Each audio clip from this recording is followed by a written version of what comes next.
Hello YouTube, Ryan Knight here, and this is going to be more of a social video, as you could probably tell from the title. Now, the reason why I'm making this video is because I've seen a lot of people going overboard on this subject, and I've seen a lot of people really going way too light, if not absolutely excusing the main subject matter of this.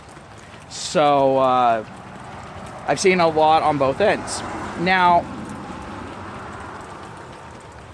some people may say that what I'm about to say is going overboard, but I want you to know right now, this is one of those situations where people don't realize how much damage that one of these claims can do to someone's life, regardless of the legal outcome of it. Like, even if it comes out that the allegation was completely and totally falsified, and the motivation behind it is made completely known and told by the person who made the false accusation, them openly admitting this, doesn't matter. That person who had that false accusation made against them is now stained. Their reputation is tarnished.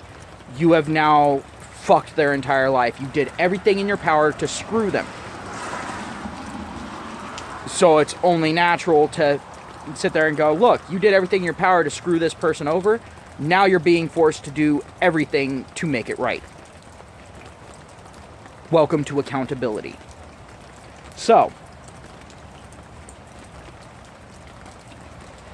I want to start off by saying that this is the gender of the person that's been falsely accused does not matter here. The gender of the person that's making the false accusation does not matter. There's only one thing that matters, and that is age. Now, in the case of a minor making the false accusation, well, right now we have it where the parents are already responsible for everything else. Why in the hell shouldn't we do that? And I'm saying until legal age. And then the minor, who is now an adult, has to pick up the burden. That's when they're really going to see it. And they're going to also see their parents going through the hardship of it. They're going to realize how badly they screwed up. And it's one of those things where that life lesson needs to be constantly taught. They need to be constantly reminded about it. And I know that that sounds harsh, but you know what? They ruined someone else's life. That person doesn't get a reprieve from it, neither should they. So, here we go. The false accuser should have to pay, and like I said, in the case of a minor, where this is applicable, apply it to the parents until legal age of independence. The false accused, first and foremost, must pay the falsely accused, and this is indefinitely, the federal cost of living, minimum, every month for as long as the falsely accused is alive. Period. Don't worry, I'll cover the loophole that just popped into everyone's head. I'll cover that in a little bit.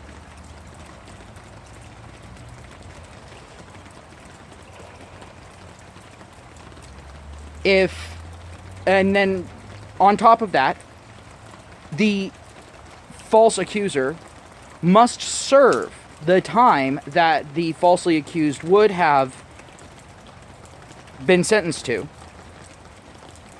And in all actuality, and the actual thing, taking those standards into account, take the standard amount of time.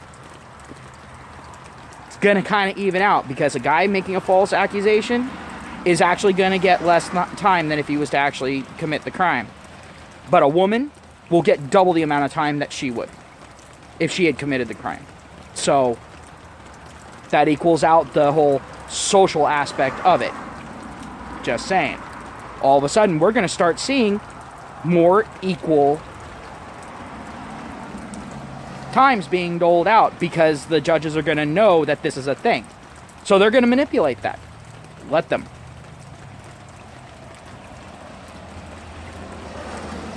It'll lead to actual parity between men and women as far as sentencing. Kind of an interesting little way of addressing that problem, isn't it? Now, I'm not saying that they have to serve it in jail. They can be sentenced to serve it in a prison. Okay, fine. Or they can be sentenced to that many days of mandatory community service for an 8-hour day of community service every day. No days off. Not one. And I don't give a fuck what your religion is. I don't give a fuck what your religious practices are. Your church does not last all fucking day. And if it does, well, you're going to have to excuse yourself. I'm pretty sure God is going to go ahead and let you off on that one.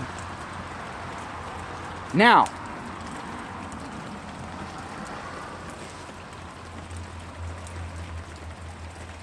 on a false rape accusation, yet again, the false accuser, or the parents, legal guardians, whatever, if they are underage, but they must stand up there while this is going, must issue a public apology and a recantment of their claim. That means, for those who don't know what that is, that means them outright stating that this was a false claim, that they made it up, that this person is innocent, and it has to be broadcast nationwide during a primetime broadcast, not just slightly touched on. The entire apology must be broadcast. And if there are any costs associated with that, it's on the false accuser. They just racked up a bunch of debt. Congratulations. Better pray that it doesn't come on a Super Bowl Sunday.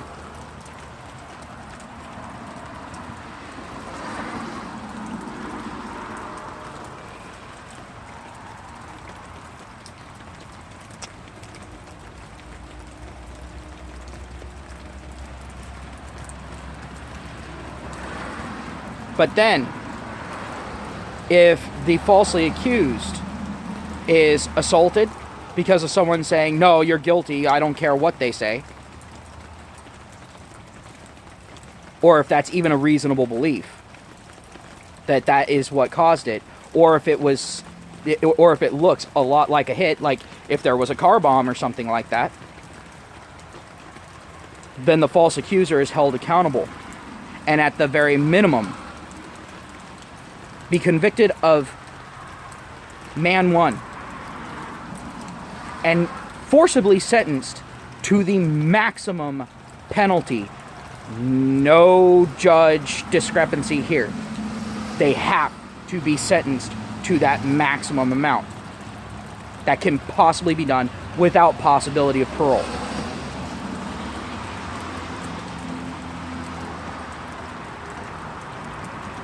Making it so that this person now has a vested interest in letting everyone know and convincing everyone that yes, this was indeed a false claim, that this person is not guilty of it, that they do not deserve to be hunted down.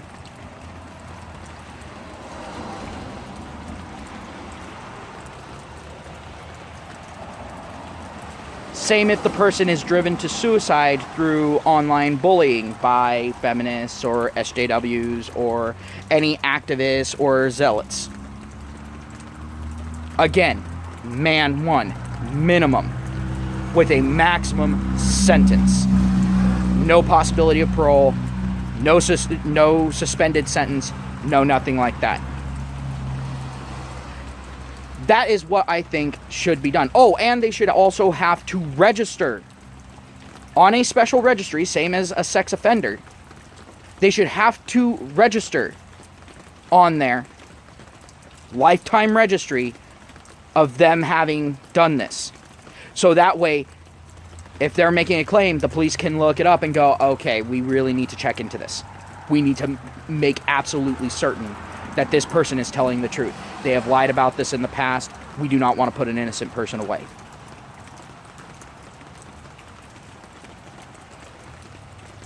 And you notice I'm saying so that the police can actually investigate it appropriately. That means stopping the listen and believe bullshit.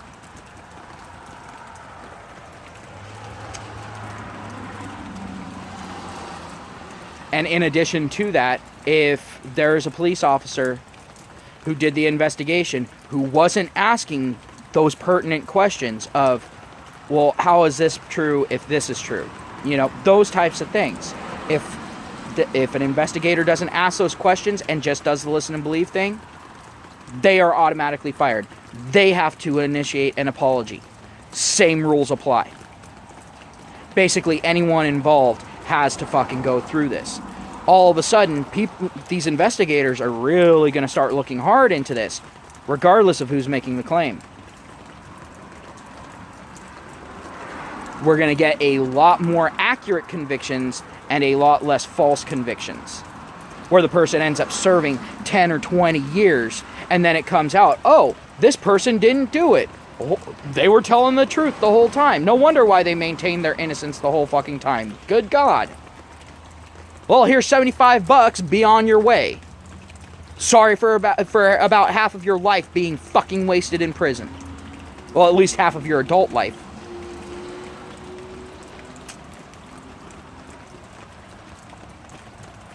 This is something that needs to fucking happen. And honestly, if this was to be implemented, it would solve quite a few problems. And I think it would also create a cascade of similar policies with other crimes. All of a sudden, we're going to stop seeing these frivolous lawsuits, these blatantly false claims being made if there's actually some price to pay, and a hefty one at that. Now, I'm saying this on the ones where it's blatantly obvious, where, like, you know, a text message shows up where the person's all like, fuck this motherfucker, I'm gonna make this claim, I'm gonna ruin him. Or, oh my God, I cheated on my boyfriend, but I don't want to be called slut, I don't want my boyfriend to leave, so I'm claiming that this guy raped me. You know, something like that, which surprisingly happens quite often. You have no idea unless you actually look into it. This type of shit surfaces a lot. Or the person being caught on camera or on a voice recording stating that it was blatantly false, that they panicked or they got themselves into that hard spot and they didn't want the social ramifications of being a slut or whatever. Typically, it is women that end up having this happen. It's very rare that a false allegation is made against a woman that really goes forward at all, because of the pure and simple fact that if a man makes a claim like that, it's very rare for the police to actually investigate it. They'll basically walk up to a woman, did this happen? No? Oh, he raped you? Oh, well, guess what? The guy's going to fucking jail.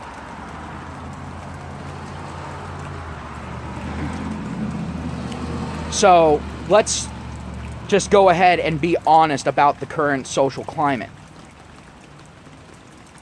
The thing is this, yes, it would protect men, but it would also protect some women. It would actually protect a lot of women. But at the same time, it would make it so that women will be held to the same level of account as men. And it will be done in an organic way. Because that standard will then be set like that to protect women from this abuse.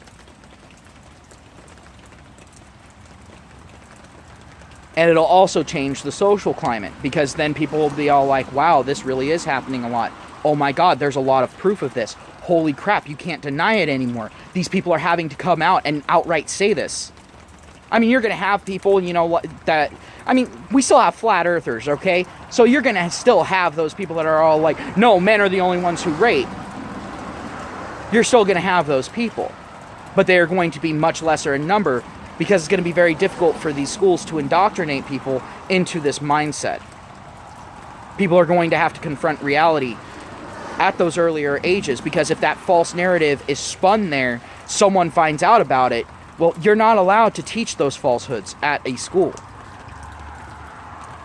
especially not at a grade school level. And then by time these students get up to college level, they will be much further educated, and so the bullshit won't be able to take root.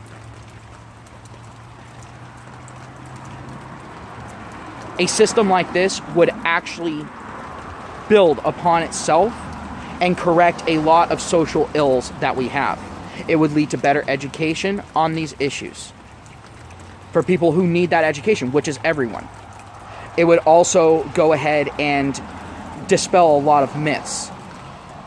It will bring truth into the discussion and make it so it cannot be ignored. It can't be swept under the rug. And then on top of that, it will lead to actual equality. So, go ahead, let me know what you think. Do you think it would actually work? Do you think I'm being overly harsh on this?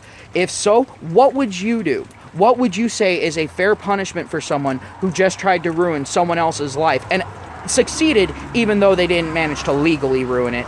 They managed to socially ruin it without the person moving to another country under a different name. Have yourselves a great day. Talk to y'all later.